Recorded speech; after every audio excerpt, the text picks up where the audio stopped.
Retrospectors. Now, I usually don't care too much about the Nintendo Indie Directs because I've watched them in the past and there was never a game that hyped me up to the point where I really wanted to buy it, let alone make a video about it.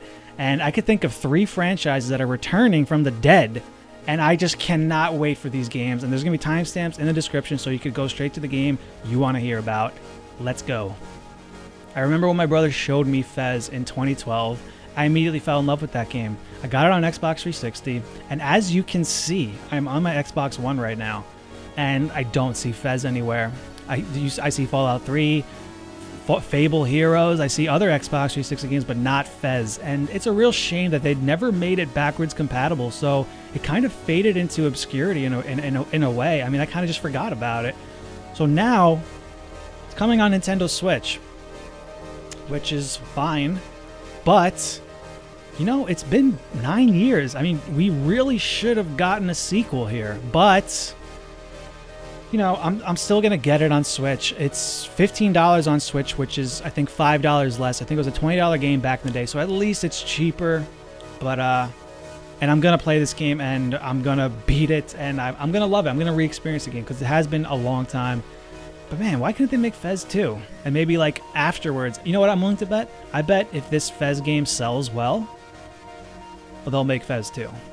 So that's why I'm definitely buying it, because I want to support them and I want Fez 2, man. I really do. So yeah, Fez. All right, so House of the Dead is getting remade, and I can't believe that this isn't like giant, huge, big, massive news that everyone's freaking out about. Like, I'm actually surprised that it didn't get its own like announcement separate. This is such a big deal, in my opinion.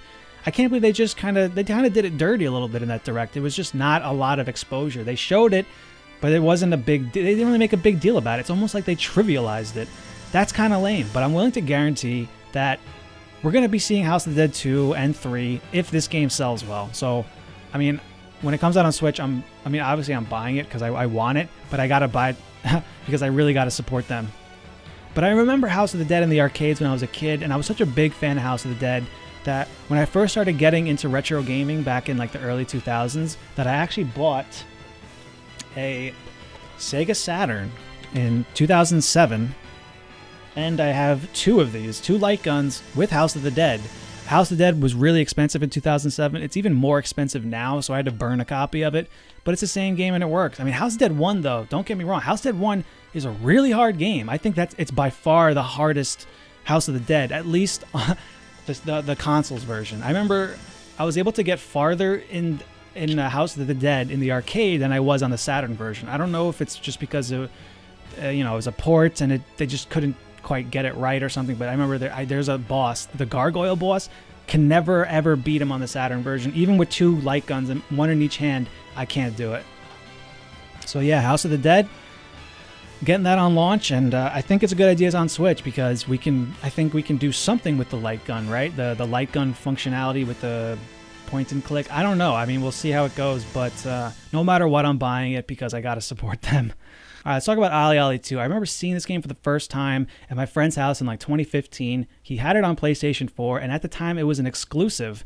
So I went to his house a lot to play that game, but eventually they announced it was coming to Xbox One. So I got the game on Steam and practice.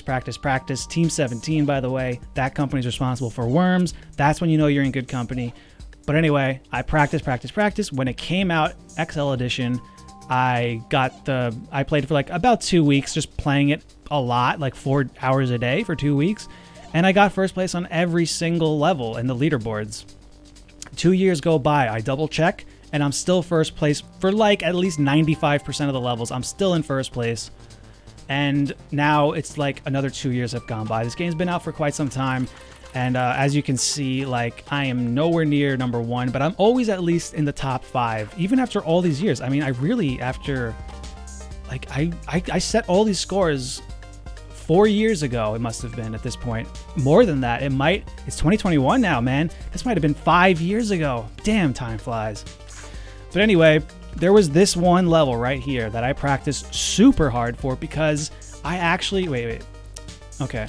This level, I actually managed to beat the 10 million point mark, and I still can't believe that this guy beat my score on this level because this was like the level for me. Like, yeah, I got number 1 on every level, but I was like determined to break the 10 million point mark on this level. And when I finally got 10 million points on this level, I was so ecstatic. And that's when I quit the game. I quit the game. Once I got this score, I quit the game. And I'm willing to guarantee that this guy, Real CM Deadly, he probably got first place in all the levels, and he had to save this level for last. Beating my score on this level is not easy at all. This guy was practicing this level over and over and over again for a really long time to beat that score. I guarantee he quit the game after he beat this level, the same way I did.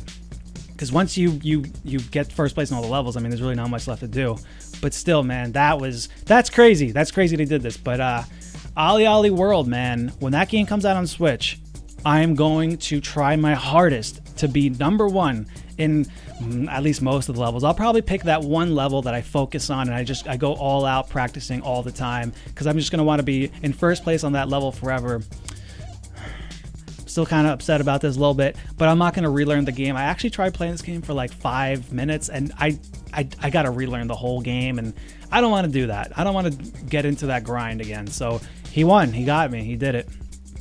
So yeah, Olli Olli 3, I can't wait for that shit. All right, guys, I hope you enjoyed the video, and eventually I'm going to be uploading content on Olli Olli World for sure, and House of the Dead, and I'm probably going to do some streams on Fez soon. We'll see.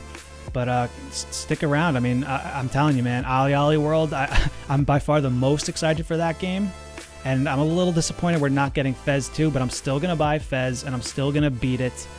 And House of the Dead, you know, that's not a game that really has too much replay value, I guess. But, you know, I have to support House of the Dead. I mean, it is a Sega franchise after all. So I'll see you guys next time.